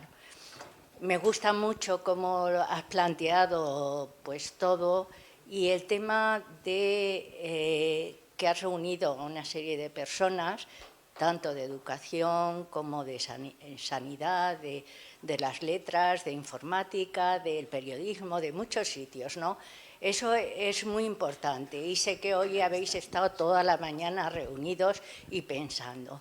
Pero dentro de todo eso, como cada uno nos vamos a llevar una cosita, yo sí que me gustaría saber si habéis encontrado como alguna vía o un camino para que ese saber mirar se haga más extensible a la sociedad, a la educación, a las familias. Si habéis encontrado algún camino para seguir explorando y saber y seguir dando esa visión de que no todo vale, que podemos mirar de otras formas las cosas. Gracias. Sí, pues sí que hemos intentado buscar la forma de hacerlo, no es fácil. Tenemos que seguir pensando y necesitamos sugerencias, cualquiera que se les ocurra va a ser bienvenida, pero sí que hemos hablado de constituirnos y a partir de los que hemos empezado a trabajar esta mañana, ir ampliando ese grupo de trabajo, de manera que vayamos, lo que decía Rosa, inoculando esos pequeños, este saber mirar a través de nuestro pequeño ámbito de acción a otras entidades, asociaciones con las que tengamos relación. Así como intentar hacer talleres, intentar buscar ese saber mirar aplicado a temáticas muy concretas que nos permitan acceder a otros entornos, saber mirar el arte, saber mirar las matemáticas, saber mirar la medicina, saber mirar la información, saber mirar muchas cosas que además nos permitan especializar y especializarnos en detectores de ese saber mirar, que seamos nosotros mismos los que vayamos contagiando de este virus crítico al resto de la ciudadanía. O sea, todos los que estamos aquí ya tenemos esa responsabilidad. Muy bien. Me alegro muchísimo. Mira, sí. ¿Alguien quiere? Sí, por ahí hay más palabras. Raquel, ¿ibas a contestar? No, pero dejo la pregunta y ya después hablo yo. Sí, yo quería plantear como el motivo de este encuentro es el pensamiento crítico y la libertad de pensamiento. Es que me ha venido bien porque llevo mucho tiempo procesando esta idea y nunca llego realmente a encontrarle una respuesta, digamos, absoluta o suficiente, ¿no? Y es, ¿vosotros pensáis que perteneciendo a una corriente ideológica se puede tener pensamiento libre? Esa es la pregunta. Y aprovecho ya para, digamos, daros las gracias por vuestra labor, porque estáis en un sector posiblemente el más importante de una sociedad. La educación es donde se forja, es la fuente donde luego van a beber todo el mundo y depende de la calidad de ese agua, va a ser mejor o va a ser peor. Entonces, tengamos paciencia. Evidentemente, por muy buenas intenciones que tengamos o que tengáis, en una generación y en 3 se va a cumplir. Pero se puede conseguir si realmente hay gente con principios, con constancia, con valor y con buenas ideas para llevarlo a cabo. Porque la otra forma de cambiar es la destrucción. Y yo creo que la primera es la más bonita. Bueno, quizás la respuesta o la intervención que yo quería tener quizás tiene algo que ver con lo que se acaba de decir. Para mí, que vengo del mundo de la escritura, pero sobre todo mi oficio ha sido enseñar Derecho, hay una cosa que no hemos mencionado así expresamente y es el lenguaje, ¿no? Entonces, de eso todos debemos ser conscientes de que las palabras están cambiando de significado, están pervirtiéndose, están convirtiéndose, muchas de ellas desapareciendo, pero no como palabras culturales, como se escribía pues, en el siglo XIX, que había una palabrería tremenda, sino porque estamos reduciendo lo que queremos decir, ¿no? Y entonces, en el mundo del derecho hay un enorme problema con ese tema, ¿no? Con el tema del lenguaje. O sea, las leyes están mal escritas, se contradicen, y eso quiere decir que los derechos que nos amparan también se ponen todavía más, al no estar claros, ¿no? Al no estar pues, al arbitrio de los jueces, que unas veces los interpretan de una manera y otras de otra, pero porque muchas veces la ley no define con toda claridad lo que se quiere regular, ¿no? Y entonces a mí lo que me gustaría es abrir como un espacio ahí de mirar o de conciencia sobre el lenguaje que actualmente tenemos todos, ¿no? Y detectar en lo que estamos leyendo, en lo que estamos viendo, decir como noticia, ¿no? En muchos de esos textos que recibimos a través de las redes sociales o de Internet, plagados de inexactitudes lingüísticas. aparte de que sean verdad o mentira, pero es que están todos muy mal dichos, ¿no? Entonces, tenemos que volver a pulir esa manera que tenemos de conectar unos con otros, contándonos cosas, expresándonos, ¿no? E intentar buscar la identidad mayor que podamos entre el lenguaje que utilizamos y la idea que está detrás de ese lenguaje para que sea más exacta, ¿no? Y entonces, bueno, pues ahí ha habido una devaluación tremenda en ese tema en los últimos años. Y claro, eso también pervierte la justicia y pervierte muchas otras cosas, ¿no? Yo la verdad es que me hago la misma pregunta que usted, con bastante frecuencia, ¿no?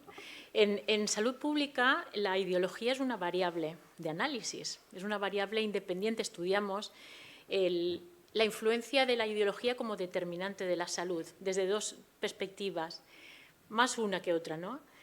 Desde lo que llamamos la epidemiología política, es decir, cómo la ideología permea los sistemas de toma de decisiones y las instituciones políticas, y cuando asistimos a las políticas explícitamente, por ejemplo, racistas de un sistema político, hay una ideología detrás que está justificando esa estrategia práctica. En definitiva, es una materialización, ¿no?, a través de una política pública, de un gobierno, ¿no? Esto podríamos analizarlo y lo hacemos desde lo que llamamos la epidemiología social y política, que es el estudio de los factores sociales y políticos que influyen en la salud, ¿no? Con el sexismo, con el racismo, con el clasismo, desde esta perspectiva. Pero también, y creo que un poco, a lo mejor la pregunta de usted va por ahí, desde las propias creencias ideológicas, a veces como barrera para el pensamiento crítico, cuando debería ser al contrario, ¿no? Cuando, bueno, claramente, dentro de las libertades individuales, civiles y políticas está la libertad de creencias y la libertad de profesar no solamente una religión, sino también cualquier ideología política dentro de la democracia, ¿no? Aquí podríamos hablar mucho. Pero efectivamente, además de la parte estructural y de cómo la ideología permea las políticas y eso impacta en las personas, el propio papel que tiene la ideología en la construcción del conocimiento y en la capacidad que luego, bueno, pues el ser humano tiene de avanzar hacia ese pensamiento crítico y esa visión del mundo más integradora o más restringida y no sé, ¿no?, quizá limitante, también es un elemento que, bueno, desde luego en la salud pública nos interesa mucho y se estudia, ¿no? Yo me hago muchas veces esa pregunta y hablábamos esta mañana acerca, quizá esto siempre ha pasado, pero no es ahora cuando pasa, pero ahora es más visible. Parece que las personas o muchas personas compran ideologías en bloque, ¿no? Entonces, ahí también se refleja la falta de pensamiento crítico. Yo puedo estar más o menos cercano a una forma de ver el mundo ideológicamente, pero tengo la capacidad de no justificar todo el bloque ideológico o político, precisamente porque tengo pensamiento crítico, ¿no? Entonces, yo creo que esto, bueno, sería lo razonable, ¿no? Desde la libertad de creer en lo que uno quiera creer, fruto de su historia, fruto de su contexto o de sus propias convicciones, pero con la capacidad, los valores, la ética, la capacidad de análisis y pensamiento crítico de identificar aquellos elementos, posicionarse en el mundo, ¿no? Identificar aquellos elementos, incluso en un contexto en el que tú te identificas, pero que no consideras que son bueno, pues adecuados o relevantes, ¿no? Quizá esto, yo personalmente, que me lo planteo mucho y pienso mucho en esto, no lo estoy viendo tan claro, no solamente en la sociedad, sino en los medios de comunicación, por supuesto en los sistemas de gobernanza, ¿no?, con los que es muy difícil trabajar, desde la universidad. Aparte de lo que decía Miguel, ¿no?, de la divulgación del conocimiento, nosotros trabajamos en la transferencia de conocimiento. Esto es algo que nos están pidiendo como científicos y científicas, las instituciones, Europa. Tú ya pides un proyecto europeo y tú tienes que acreditar que el conocimiento que estás generando tiene un impacto social, que tú estás de alguna forma, no sé si contribuyendo, porque a veces no llegamos a eso, pero sí estás generando las bases para que tu conocimiento tenga un impacto. Para eso hacemos ciencia, para el cambio social, ¿no? Entonces, bueno, por ejemplo, nosotros desde la transferencia de conocimiento, trabajar con las instituciones públicas es tremendamente complejo, porque en el momento en que empiezan a entrar esas cuestiones ideológicas, bueno, yo por ejemplo mi experiencia evaluando el Pacto contra la Violencia de Género fue terrible. terriblemente traumática, ¿no? No solamente por el desastre de datos y de información que había, que prácticamente no había. En la Comunidad Valenciana, un encargo de la Consellería, ¿no?, de Igualdad público, al que accedimos grupos de investigación, salió mi equipo, hizo el estudio fue tremendamente complejo y permeado de elementos ideológicos que intentaban de alguna forma, bueno, entrar en el ámbito científico, ¿no? Mi respuesta, bueno, si usted quiere hacer un estudio desde sus bases ideológicas, tiene técnicos que lo pueden hacer bajo su mando, pero usted ha sacado una convocatoria abierta para un grupo científico. Y aquí estamos fuera, la universidad tiene que mantener, bajo mi punto de vista, esa neutralidad científica, ¿no? Y bueno, fue al final un proceso difícil, muy difícil, porque la falta de datos, bueno, nos llevó a una situación muy compleja, pero aprendimos mucho, ¿no? Aprendimos mucho el equipo, no sé si el equipo de gobierno. También he trabajado con las instituciones en diferentes momentos políticos, y es un nexo común. Y yo creo que en este momento lo tengo tan claro que desde esta tranquilidad lo digo, ¿no? Esto es un problema para las políticas públicas y para el cambio, ¿no? Y para realmente... Yo trabajé hace años en un ayuntamiento y me fui de allí, decidí que no era mi trabajo porque no se podía gestar el cambio, precisamente por los ciclos ideológicos y políticos. Oiga, estamos trabajando en salud comunitaria. La salud comunitaria, este proyecto no va a durar 4 años, probablemente necesite 15 años para que la comunidad mejore su salud. Pero bueno, cada 4 años había un cambio. Entonces, bueno, pues al final tienes que decidir dónde te quieres posicionar en el mundo a nivel personal y profesional. Pero es una gran pregunta la que usted hace, y si alguna vez encuentra la respuesta, estaré encantada de conocerla.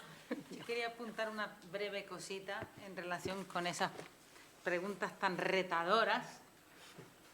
Me molan esas preguntas retadoras.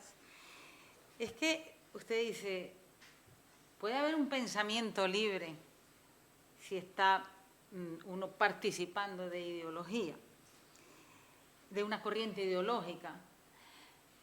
El derecho a participar en una corriente ideológica es reflejo de esa libertad. Ahora, ¿puede ser libre el pensamiento? En mi humilde opinión, en mi visión, no llega a ser ni una opinión, mi reflexión es sí, pero o siempre y cuando uno sea consciente de por qué abraza esa ideología,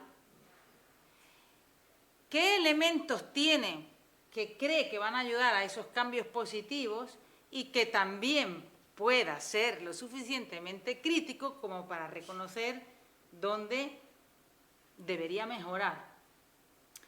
Porque uno es libre de abrazar esa ideología. Entonces, conecta con los valores.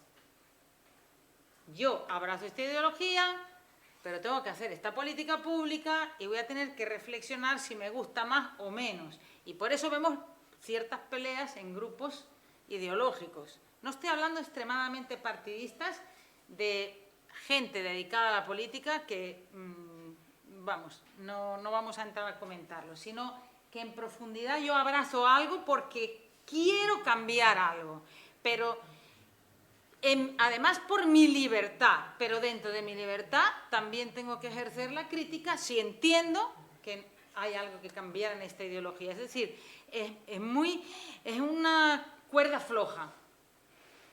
Yo particularmente he trabajado con ayuntamientos también y con políticas y políticos. Y he tenido la dicha de trabajar con personas de la política con la suficiente inteligencia para decir, yo he optado por esto, pero aquí entiendo que estamos resbalando. ¿Vale? Y he encontrado otros casos donde hemos dicho, no vamos a hacer ningún trabajo. Si se me permite una reflexión personal al hilo de esto, yo creo que estamos confundiendo sistemas, partidos e ideología. Porque muchas veces los sistemas de los partidos y los ayuntamientos pues son unas instituciones que siguen una cierta ideología, pero que, bueno, eso de la ideología... no está tan claro, ¿no? Porque muchas veces lo que sigue es un sistema de intereses personales, etcétera, que no hay. Yo y además yo solamente aclarar una cosa más.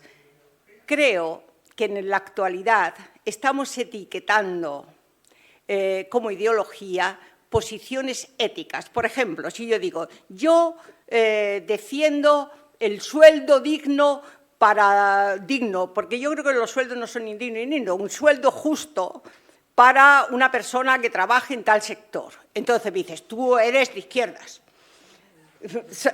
Yo defiendo que la gente tal, ¿sabes? Entonces, cuidado con lo que son los sistemas ideológicos que no tienen nada que ver o muy poco que ver actualmente con los sistemas políticos, sino sistemas ideológicos que tú, de alguna manera, filosóficamente te los montes, tu sistema ideológico. Otro es el sistema político, otro es la política que se utiliza para nosotros y otra cosa es la etiqueta que nos dan cada vez que decimos algo. Porque ya lo que trata muchas veces socialmente es de si tú dices algo o te posicionas en un aspecto, ya tienes una etiqueta. De manera que una te la pone rojo, el otro te la pone azul, el otro te la pone verde, y justo la mejor manera de saber si uno es realmente libre es que tenga muchas etiquetas. Que con lo mismo que dices te hayan puesto 7 etiquetas, una te haya puesto rojo, otra. Entonces, yo por lo menos ya que tengo muchos años estoy muy acostumbrada. Porque, y la ideología, uno puede tener una ideología, pero esa ideología no puede ser un sistema ideológico transformado y formado y dentro de un partido, institucionalizado. ¿Ahí qué libertad vas a tener? Pues nada, o eres del rebaño o no eres. Y ya está, pero eso no tiene nada que ver con... Yo no sé si tu pregunta iba por un sitio o por otro, pero esa es, por lo menos, expreso mi opinión. Esa opinión me ha parecido muy interesante. Sin embargo, mi pregunta es, porque ahí hay gente, en la mesa creo que hay gente de psicología y demás, es, conociendo la mente humana, si realmente somos libres para elegir. Esa es tal vez la cuestión, pero no entenderme en esto porque sería muy profundo y... Bueno, yo te voy a contestar. He trabajado en teoría de la decisión, en estadística, en tal, he trabajado con el cerebro humano y yo te digo que son tantos los factores los que intervienen en una decisión que entonces tendríamos que analizar acto por acto y decisión por decisión. Y a lo mejor seríamos capaces de llegar a una solución, pero no en general.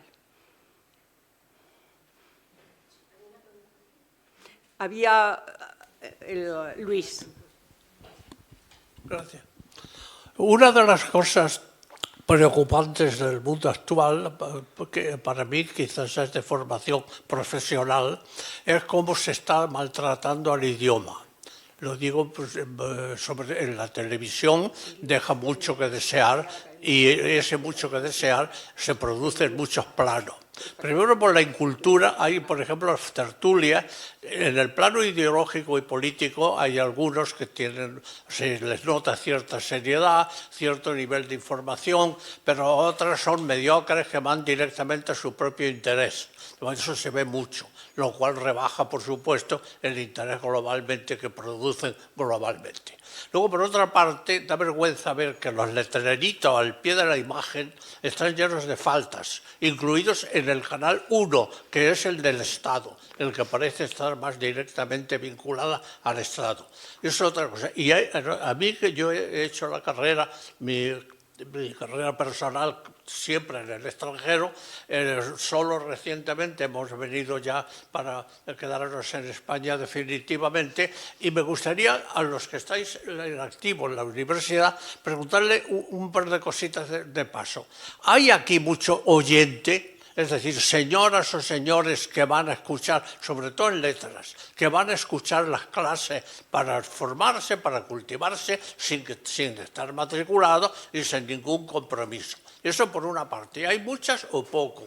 Y otra cosa que yo no entiendo, si la gente lee poco, ¿cómo hay la ingente cantidad de libros que hay en las librerías de Alicante?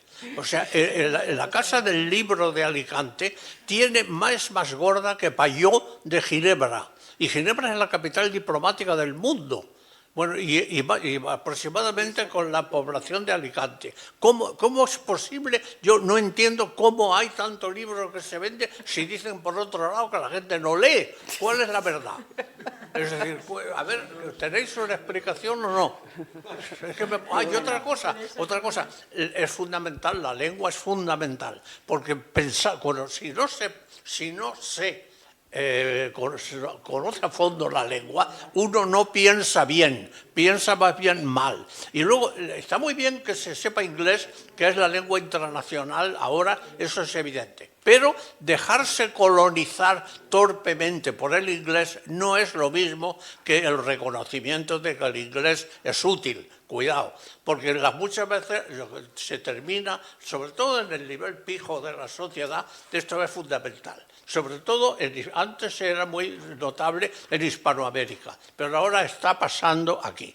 Y además lo más grave es que los que presumen y meten tecnicismos en inglés no saben bien inglés. O sea, y habría que recordar aquello de Cervantes de que así se puede decir una necedad en latín como el romance. Y con eso pasado al español es exactamente válido. De manera que eso es terrible. Yo creo que la televisión hace un daño al idioma tremendo. Y hay otra cosa. La lingüística, la Academia Española de la Lengua, en donde yo tuve el honor de trabajar de joven unos 10 años en el equipo que redactaba el diccionario histórico, tiene la Academia Española de la Lengua, tiene sobre las otras controles de otros países del idioma, de que, como diríamos, tiene, vamos a ver, no tiene solamente escritores, sino que tiene escritores, lingüistas y filólogos. Entonces, mientras que la Academia Francesa, por ejemplo, solo tiene escritores. Eso es muy peligroso, porque los que son verdaderamente útiles para el idioma son los lingüistas y los filólogos. De manera, eso hay que tenerlo en cuenta, ¿eh? Por ejemplo, a Gabriel García Márquez, que es un escritor el que yo soy el primero en admirar, hubo una época en que se le ocurrió una cosa que era una verdadera majadería, ¿no? Pero claro, menos mal que le salieron al paso los lingüistas y le dijeron: oye, macho, cállate, porque tú de tu literatura sabes mucho, pero de esto ni idea, ¿eh? A mí, afortunadamente, no le hicieron caso. Pero es que ahora cada vez hay menos filólogos y menos lingüistas, porque ha pasado de moda la influencia de los herederos de don Ramón Menéndez Pidal, que han tenido varias generaciones y que produjeron una época brillante del estudio del español. Eso ahora se lo están echando a perder, y los malditos teléfonos móviles contribuyen mucho, porque hay que reconocer que en el telefonito microscópico de los móviles, si se tiene la voluntad de hacerlo, se puede poner todo lo que pide la Academia, se puede poner si uno se toma la molestia de hacerlo, pero como no se toman, cada vez se escribe peor. Y eso es muy peligroso. Y las tertulias, algunas ya digo, las hay un pequeño porcentaje que tiene algún interés, otras que aburren a un muerto y otras que dan verdadero asco, porque se ven mediocres o lameculos buscando su interés personal. Y eso de verdad deprime, ¿eh? Yo lo pondría en el nivel donde la gente que tenemos un poco de conciencia cultural y por lo tanto de conciencia moral, donde podemos cada uno en nuestro pequeño nivel hacer un empujoncito para mejorar la situación. Bueno, perdón. Muchas gracias, Luis. Bueno, Luis se nota que es un buen filólogo, que ha trabajado en muchas universidades americanas y catedrático en la Universidad de Ginebra, defensor de la lengua, está claro. Bueno. Sí, esta mañana... Sí. Hablábamos de lo que usted comentaba, ¿no?, de los libros, porque bueno, el Ministerio de Cultura a principios de año publicó la estadística de que, por ejemplo, el 73% de la población entre 14 y 24 años leía, ¿no?, con frecuencia, o leía en su tiempo libre, ¿no? Y luego nos encontramos en nuestras universidades, en nuestras escuelas y en nuestro contexto dificultades sobre todo para leer textos complejos o para entender textos complejos, ¿no? Que es lo que no llamaríamos entretenimiento literario, ¿no? A mí esto me da mucho que pensar porque me gusta mucho también la lectura y leer y escribir, y verdaderamente me da la sensación que hay mucho producto literario, muchísimo producto literario, más libros que escritores o escritoras, y que puede ser que haya una burbuja inflada, quizá. Es cierto que se lee así, si es que esa estadística está correctamente, que probablemente no, pero puede ser que sea en gran medida de producto literario o de producto, bueno, pues de entretenimiento, ¿no? Más que de... Porque realmente luego las consecuencias de saber leer, no solo saber leer, sino saber leer y comprender y saber lo que estás leyendo, pues no siempre nos las encontramos. De hecho, nos encontramos con muchas dificultades, ¿no? Pero lo que ha apuntado usted es que es muy ilustrativo, es así, ¿no? Parece que es como cierta burbuja, ¿no? Aparentemente, y con estos datos que la gente joven lee, pero no tenemos muy claro que sea literatura, ¿no? Yo querría aportar algo sobre el saber mirar relacionado con la literatura, ¿no? Como el negocio es lo que domina y la finalidad de ventas y demás es lo prioritario, para mí fue tremendo entrar en una casa del libro de Santander este verano, enorme, porque en Sevilla las hay, pero no tan grandes, y preguntar por la estantería donde tuvieran libros de poesía y señalarme una pequeñita, no tenía más de 1 metro de longitud, en donde solo estaban Machado, Alberti y Lorca, es decir, que de poetas de, yo qué sé, de mediados del 20 para acá no había ninguno, ¿no? Entonces eso quiere decir que como esos libros se venden poco y se venden poco por otra serie de cosas y tal igual, desaparecen. Y entonces gran parte del pensamiento poético que hay ahora, que es interesantísimo y tal, ni siquiera está en ningún sitio. Con lo cual, bueno, y después otra experiencia también muy común es que cuando uno participa, por ejemplo, en un grupo de personas que tienen que redactar una normativa y tal, no se valora absolutamente lo que significa la exactitud del lenguaje y se están haciendo normas, ¿eh?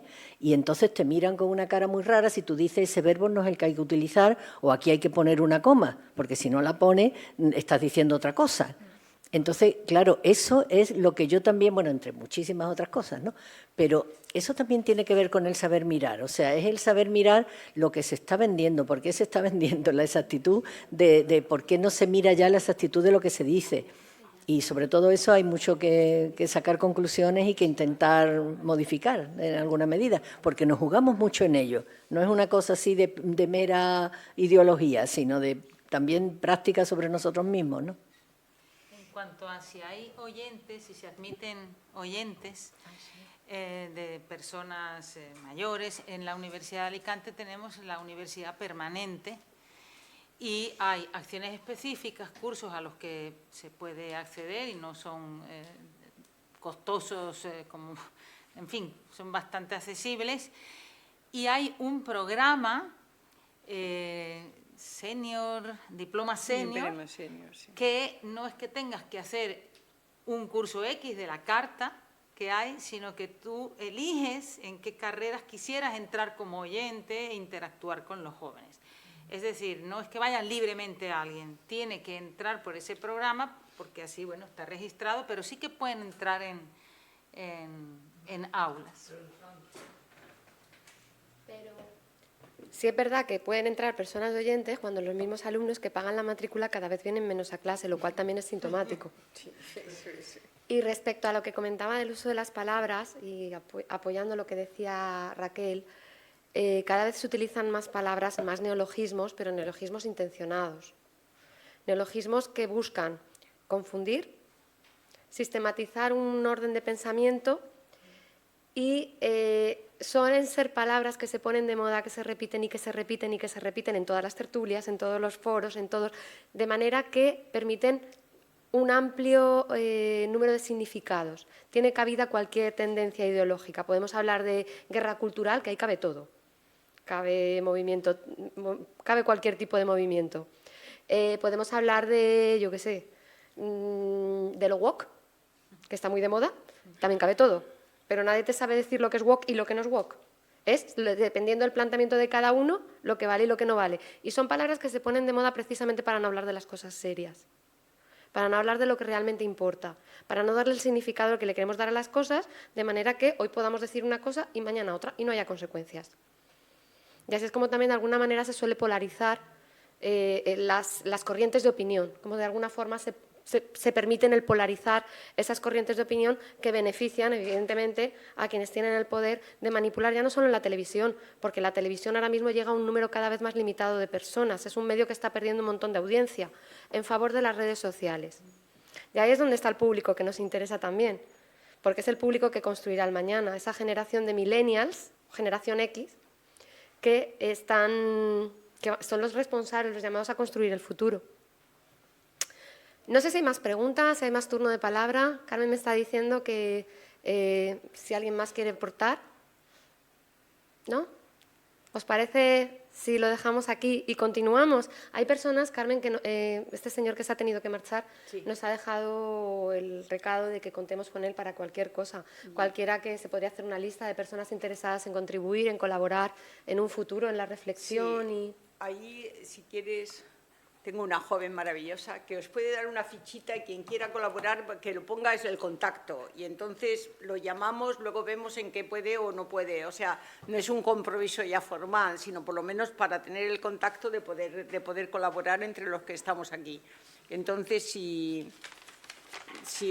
solamente si queréis, quien quiera, pues coge una fichita, anota el contacto. Ahí hay bolígrafo y una nota para la ficha.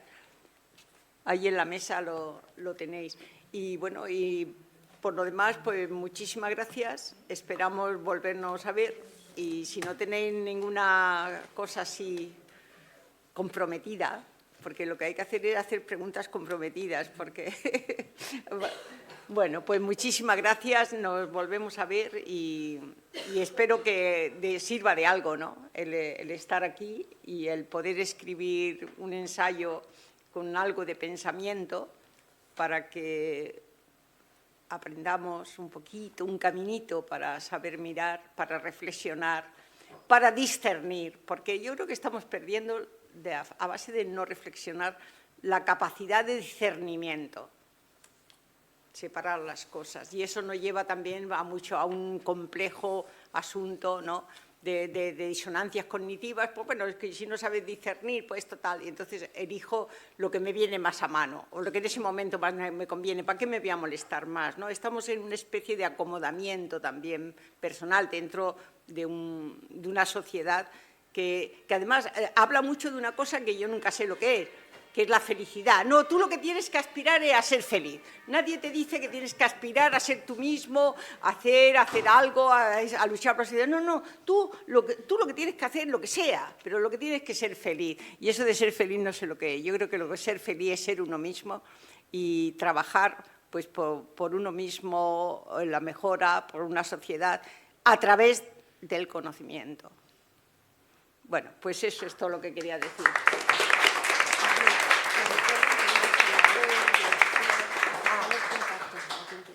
Bueno, dilo tú. Bueno, me dicen que os diga que tenemos en la página web de la Fundación, está ahí una web de contacto, ¿no?, para quien quiera contactar con la Fundación, porque todo esto lo hago a través de una fundación que está, por eso, para activar el conocimiento. Y el foco de la filosofía de la Fundación es justo saber mirar.